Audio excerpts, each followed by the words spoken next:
যদি কেউ প্রশ্ন করে তুমি কার জন্য সাজো, অধিকাংশ লোকেরই ধারণা আমরা লোককে ইমপ্রেস করার জন্য সাজি। হ্যাঁ, এটা 99.9% সত্যি, আমরা লোককে ইমপ্রেস করার জন্য সাজি। কিন্তু ব্যাপারটা হচ্ছে একটুখানি মাথাটা খাটিয়ে দেখো, আমরা কি নিজেদেরকে ইমপ্রেস করতে পারছি? আয়নার সামনে দাঁড়িয়ে তোমার কি সঠিক কনফিডেন্স আসছে যে তুমি নিজেকে নিয়ে নিজে একদম স্যাটিসফাইড?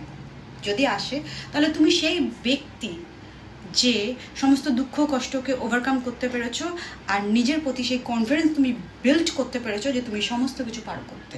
নিজের জন্য সাজো। যখন আয়নার সামনে দাঁড়িয়ে তোমার সাজটা একটা পরিপূর্ণ লুকস দেবে আর তুমি বুঝতে পারবে যে তোমার কনফিডেন্স লেভেল অনেক হাই, তোমাকে অনেক সুন্দর লাগছে, তখন দেখবে তুমি সামনের জনের কাছে নিজেকে ভালো করে প্রেজেন্ট করতে পারবে। আর এই প্রেজেন্ট করাটা কিন্তু অনেক অনেক অনেক ভ্যালুয়েবল একটা জিনিস।